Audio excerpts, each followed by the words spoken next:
Keep it or change cars, the motoring podcast for you.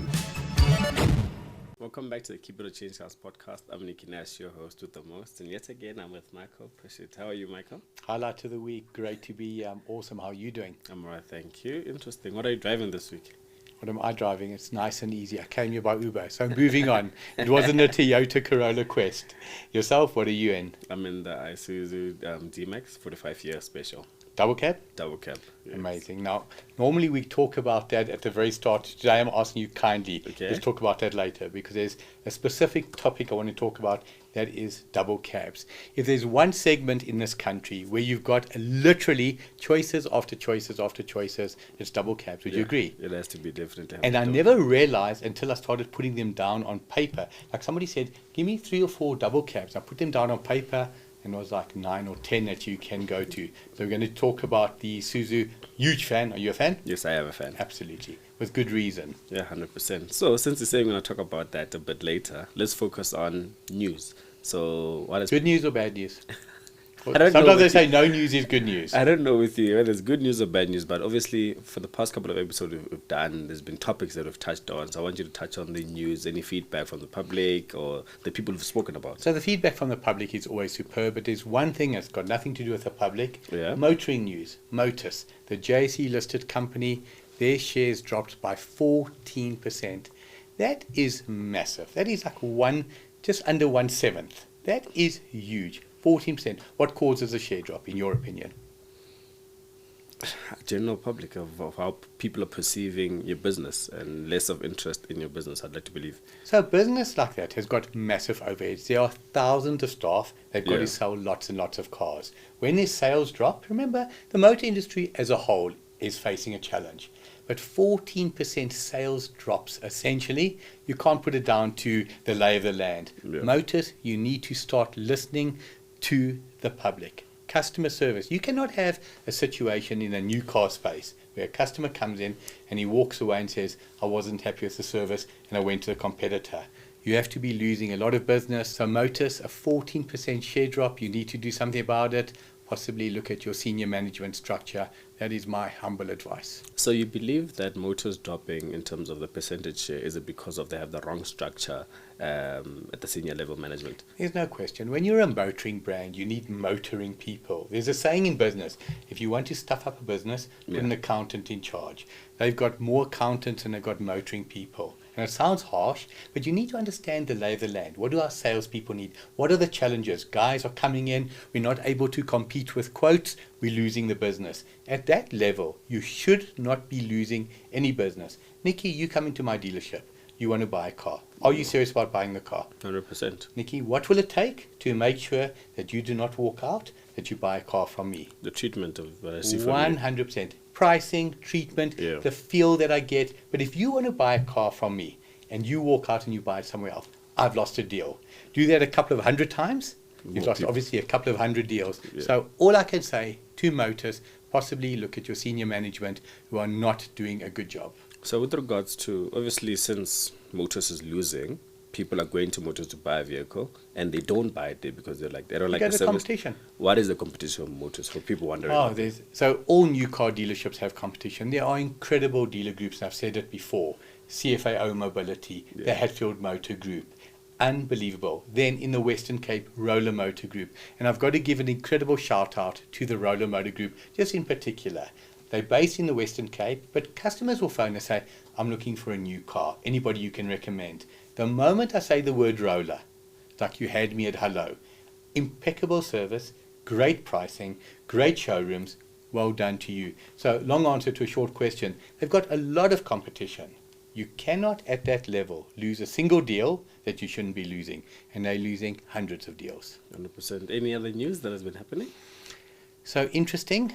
Every single week, the concerns are around DEKRA. Okay. When I say to you DEKRA, I've asked it before, I say to you again, who are they associated with? We buy cars. 100%. A brand that is tarnished or a brand that doesn't deserve to be tarnished. What do you see it as? A brand that doesn't deserve to be tarnished. Interesting. A lot of people say that. So when you think of DEKRA, with the association of We Buy Cars, there's no trust component. 100%. But DEKRA standalone, I'll give you Yeah. a real world example. We do a lot of business with Wheelie. I've often said to the management there that I have concerns about the validity of a DEKRA report. They shared with me what happens with a DEKRA report done at Wheelie. It is done in depth. They've got machines, brake testing machines, they've got hoists. So the point is, you answered it. Is the brand tarnished, or is it the association with another brand that has tarnished them? It's the association. Association, because I honestly knew of DEKRA because of We Buy Cars. 100%. Right? And then I also went to the Wheelie because I was doing this whole, for my YouTube channel and everything.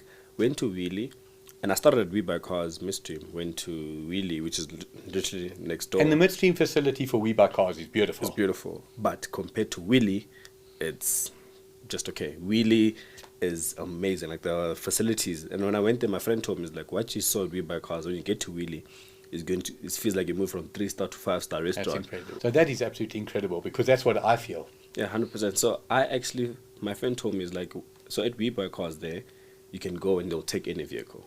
Wheelie doesn't do that. So Wheelie, if they don't feel that their car is up to standard or to their standard, they won't take it at all. Correct. And then I went there to Wheelie and actually saw, I'm like, okay, you know what? It actually makes sense. You hardly find cars that are dripping oil on the floors, whatever. But if you go to We Buy Cars, you will find it. So you spoke about they'll take anything. So let's understand a business model. And Yeah. I don't say I agree with it, but I understand it. But then there's risks. I've got a car, it's smoking, it's still on the road, but it's in bad condition. We Buy Cars will value that car. They will say your car is using oil XXX. Yeah. Not worth 90,000, which it should be worth if it was in good condition. It's now worth 45. But at 45, they still want to buy it. So instead of them selling it for 120, they sell it for 60. But the point is, some sucker is going to buy that car. Wheelie will do the exact opposite. If the car is not worthy of their floor, no, don't touch it. And I absolutely love that. So to Wheelie, well done. You guys are making an incredible mark on the market. Highly recommended. Looking at buying a brand new car? Visit changecars.co.za and click on the Beat My Quote tab, because we will beat your quote. How do we change behavior? And what behavior am I talking about? I know you're talking about police roadblocks. That's one. We're going to talk about that second. And Because they are the problem that's not dealing with the problem. The taxis as well. So if I say to you taxis, TAXIS, 5 letters that are taking me to the point of insanity. Just drive around anywhere in Gauteng and see how these guys drive, how they litter, how they block the roads. If you wanted to clean up Johannesburg, just make the taxis obey the law. Now, you spoke about roadblocks. Roadblocks are for good, innocent, kind people who are law-abiding, not for the guys who are breaking the law. Would you agree or disagree? Yeah, 100%. I stay in Bryanston. I come up William Nicol, the now, I think they've renamed it Winnie Madikizela Mandela. Yes. There's a informal roadblock. Call it just outside Bryanston High School. A kilometer before that, 500 meters before that, what do the taxis do?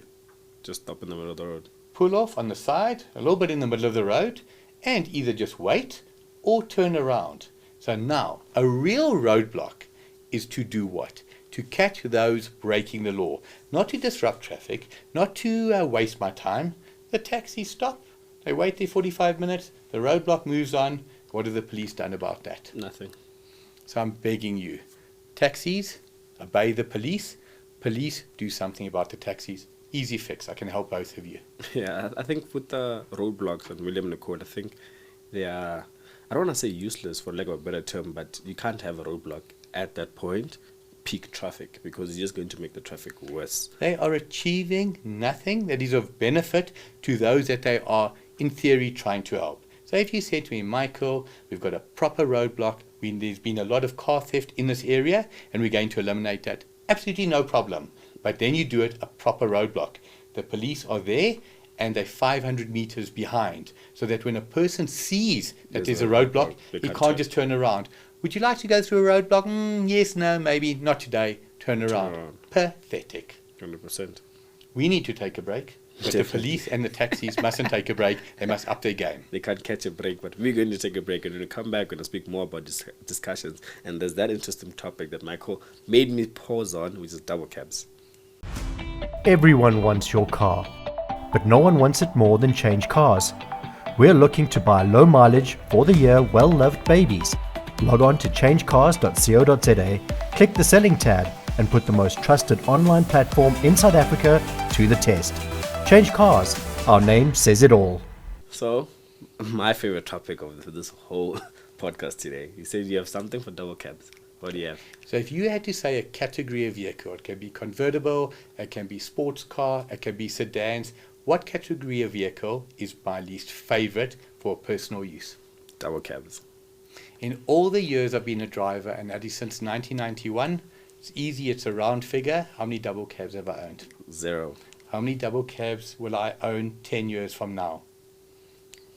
Probably 1. That's exactly it. It might be 1. You got to try something once in your life. But what is interesting, every single day, I don't want to say the same question, but the same question in a different format. Okay. What is the best double cab? So I would love to divide it into 3 categories. Mainstream, call it close but no cigar, i.e. a viable alternative, and no-go. If I say to you, absolute mainstream in South Africa today, 4 brands. Mainstream. Mainstream, absolutely top of everybody's options. Toyota, Ford, Isuzu, GWM now. I'd like to think GWM for 4th. Yeah. Okay. So funny enough, GWM, I was going to put just 1 category lower. Okay. For me, it's Toyota and Ford Ranger. Now, I asked you for 4. Yes. The reason for that is not to try confuse everybody. GWM is right on the brink. Okay. But then I see Amarok. Funny enough, yes. Isuzu Yes. is my favorite, along with the Navara in that category. But people don't talk about the Isuzu. Why is that? So now the vehicle you're in today is the very Isuzu. What's it like? It's a workhorse. You can A feel workhorse? it. You can feel it that it's a workhorse. It's a If you're Bakkie. looking to spend R1 million, you don't want a workhorse. Just saying. It's a Bakkie. So the one I'm in is not like the top of the range, but Right. I've driven the V-Cross. So as you're moving up the food chain, Noticeable difference. Yes, when you get to the V-Cross, the steering wheel feeling is a bit lighter, it's more comfortable, but you can still see that it's not as comfortable as something like your Ford or your Amarok, but it is definitely up there in terms of luxury. So let's as well. start performance-wise. Engine in here, The one I'm driving is a 4-cylinder, 3-liter turbo 4-cylinder, diesel. 3-litre. Now Pushing it's around amazing how 140. Isuzu stick, and it's positive Yeah. with the big CCs and small cylinders. You Yeah. know, normally it's a 3-litre 6-cylinder or 6-cylinder. 2-litre 4-cylinder, Yeah. but they've gone with 4-cylinder, 3-litre. 3-litre. Kilowatts? You're looking at around 140 and then 450 newton meters of torque. Now we always talk about theft risk. Ford Ranger, Toyota Hilux, not debatable. The highest theft risk of in that category, right or wrong? Yeah, definitely. What is the Isuzu like theft-wise? Theft-wise, it's not up there. I don't think it's. Why? I And don't it's think positive. above. Don't Yeah, misunderstand me. Please don't listen to us and say, okay, we'll up our game. Why is Isuzu not targeted? Unbelievable vehicle. Yeah, it's a very good vehicle. I think what's targeted on the Isuzu is actually the spare wheel. The spare wheel, because it's underneath the vehicle, that's what people take instead of the car. So easy to get.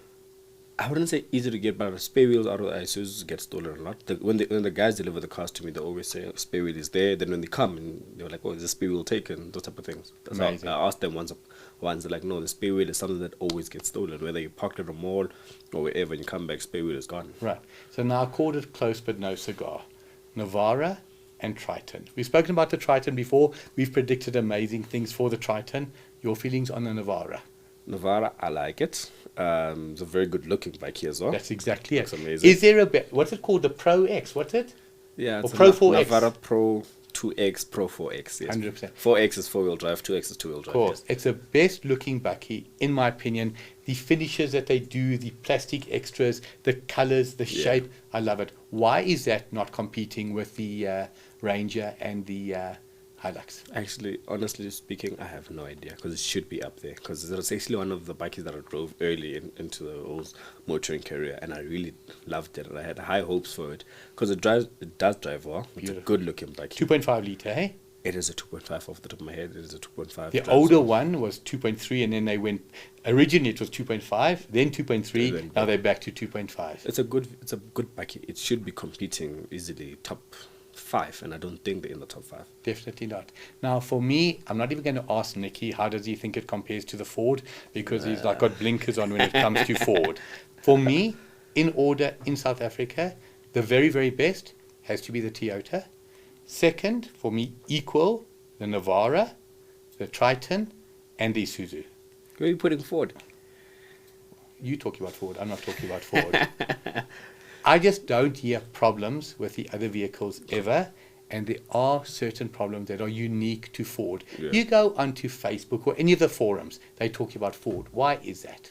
If you're talking about a brand, that means there's something going wrong with the car. So now we've spoken about top, close but no cigar.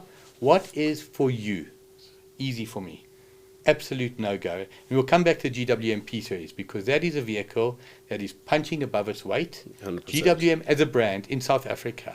We always talk about the new entrants, not where they come from, the new entrants. One brand is standing out, year in, year out. They're upping their game. GWM and your P Series, the entry-level Steed, which is a totally different category of vehicle, so well priced. How much problems do you have with it? I always use the analogy, a round figure. 0. Tell me what you will not touch. Just give me 3. You can give me any order because I don't care. They're all 3 junk. Personally, for me, a Bakkie that I would not touch. But not touch at all. JAC. JAC? Yeah, the It's JAC. one of the, I promise you, that's one of the 3. I've driven it once, and I was like, okay, this I'm fine with. I haven't driven the Peugeot Bakkie, but it's also forget about the Peugeot Landtrack. Yeah, Landtrack. It's also something that if I was looking for a Bakkie, not something I'd consider. Definitely wouldn't be in my top 5. But there's 2 more that are absolute no-go standout. I always make the comment, unless I was in a war zone and they were evacuating in these vehicles, I wouldn't get into it. To finance this vehicle for 5 years is like a nightmare. Photon. I think Photon is a Bakkie. Absolutely. I also wouldn't get into Photon. And one more really sounds like a Bakkie. It's got a Bakkie name. Well, there's a Chinese one. It's associated with Maserati. Bakkie is in Africa. LDV. That's exactly it. Yes, LDV. The 3 brands that you mentioned, for me, in order of no-go, and they all are fighting for the same last position. Photon comes absolutely last. Okay. LDV, second last. And then, funny enough, the JAC would be my only potentially consider. I think it looks good. I've seen some decent road tests on it. Okay. But what is it for you about Photon and LDV as an example why it's no-go? Well, for one, on the marketing side of things, for me personally, because I get to experience the whole marketing side of all these brands, there's not much marketing. So if there's not much marketing, that means when I own the vehicle, it might be a problem when something wrong happens.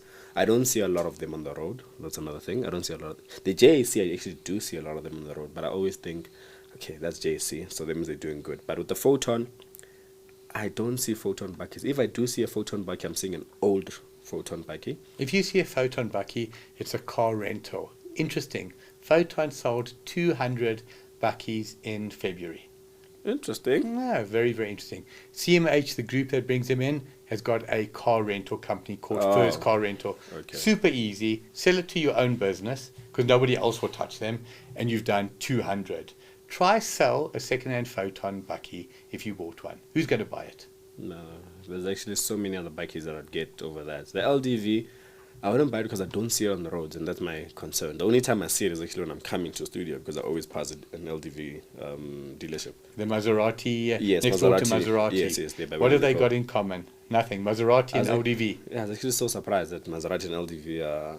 Like, I think they have a joint partnership or something, alliance Possibly. or whatever, because they're always... But I don't understand it. I love a Maserati, by the way. Do not misunderstand me. Maserati is unfinished business one day. Yeah, so I think they have a partnership or something, an alliance with Maserati. So wherever there's an LDV, a Maserati is nearby. So, but for me, LDV, no go. So let's just look at your options. We spoke about Toyota, we spoke about Nissan, we spoke about Isuzu, we spoke about Mitsubishi, we spoke about GWM.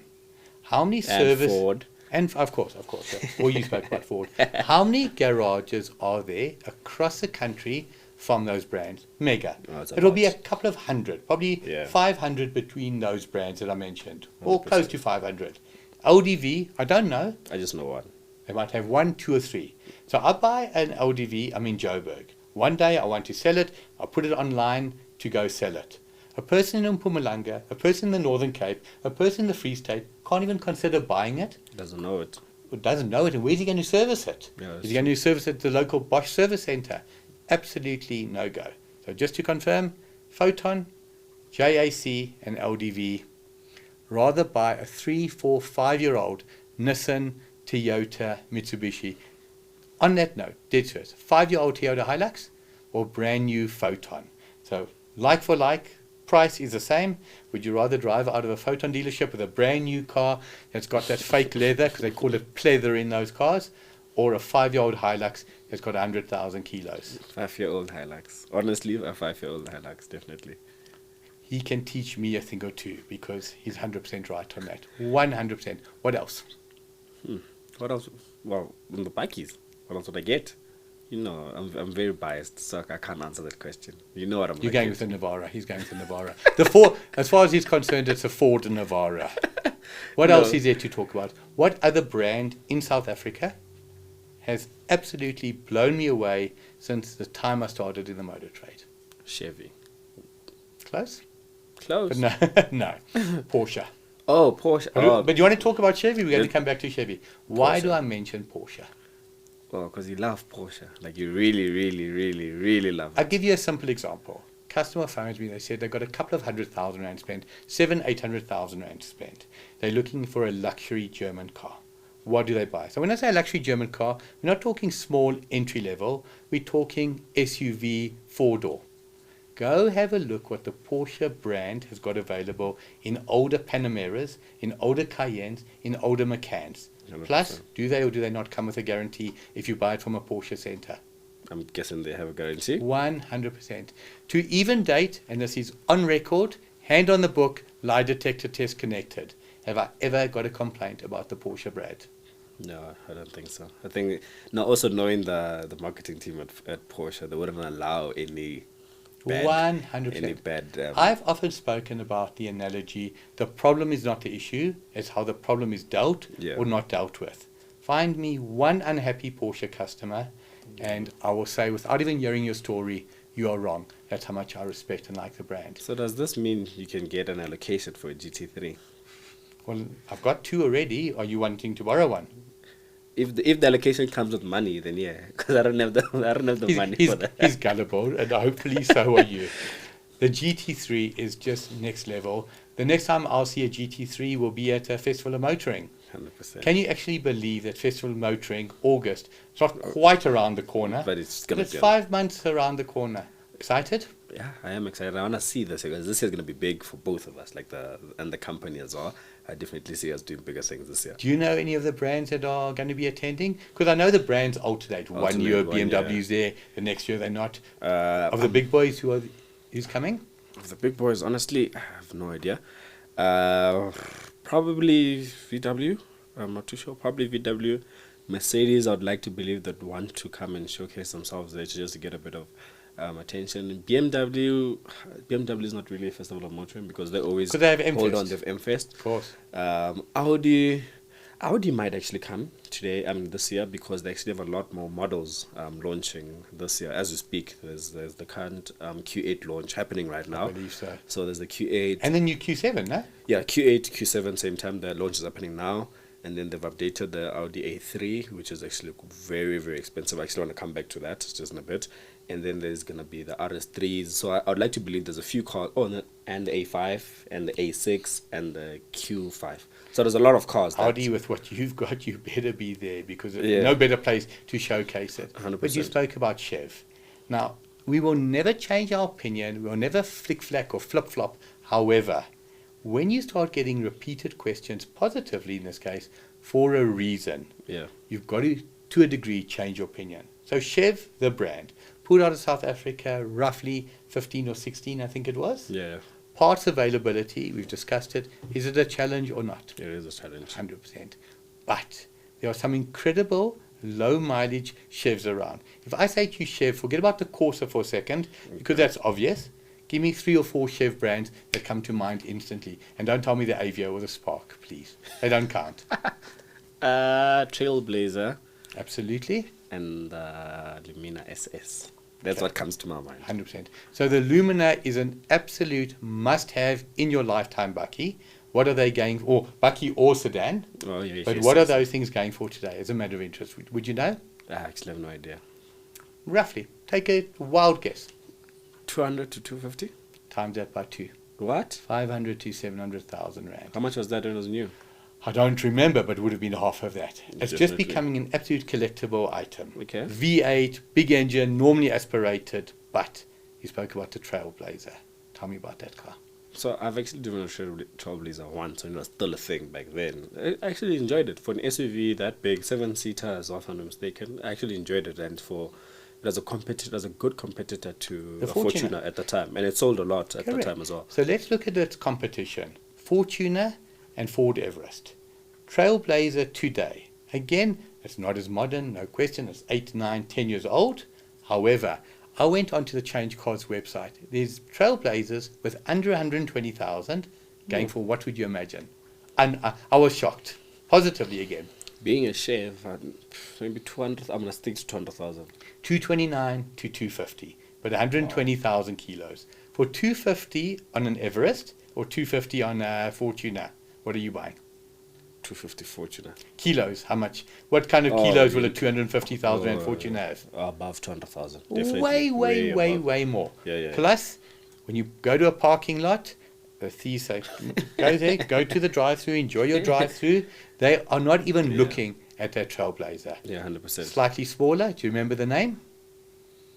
No, smaller than It was a Trailblazer. captivating car. Oh, Captiva. The Captiva. That was a good vehicle as well. Again, unbelievable Yeah. car. Go onto any website. It can be ChangeCars, our competitors' cars, or Auto Trader. See what's available. So now, The Captiva is a good car. question. What are the chances of Chev coming back to South Africa? What are the chances? I don't know, honestly. Chev fundamentally is an American brand. American brand, yeah. If the government wanted to do the right thing and make good with Donald Trump for all he's trying to do for the country and the continent and the world, tell him to bring Chev back to Chev South back. Africa. An Opel Corsa, Chev Corsa, whatever it's called, how will that be received in this country? Oh, with open arms. Clean up. The top of the sales chart will go from a Hilux and a Polo, I believe, to the Corsa. Yeah, because the same thing with if I remember correctly, just before Opel left the country, they released the Adam. Remember that was a 2-door small hatchback, the Adam. Was that related to the Eve? I don't know. But the Adam, it was a 2-door hatchback, and that actually sold quite well. In that, because I think it was a year or two just Yeah, before it left. like a glass-looking type Plus, yes, sunroof. with colors. I think I remember it had a blue, it had a white, it had a green as well.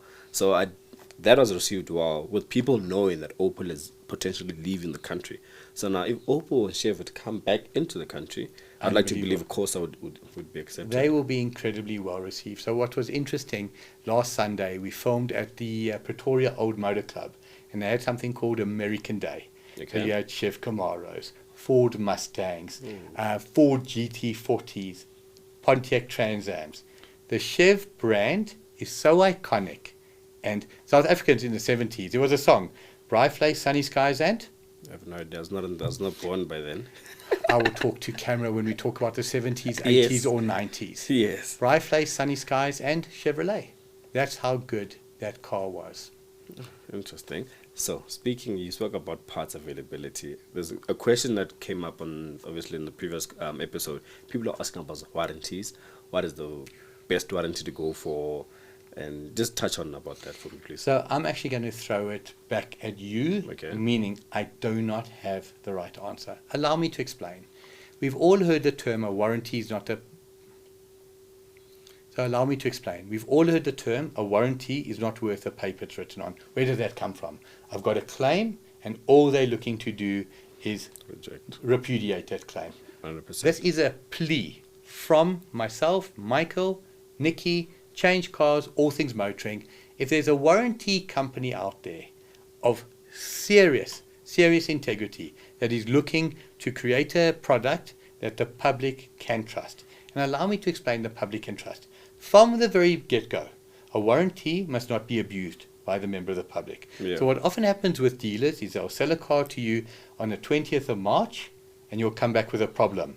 They've sold you a warranty, they'll say, Nicky, do us a favor, just wait 1 month and you can claim. No, that car had an inherent problem and the warranty company is not responsible for that. However, I buy a vehicle 20th of March, I take it for its next service in September. It goes to the agent, not a problem in the world. And March, 1 year later, I do have a problem.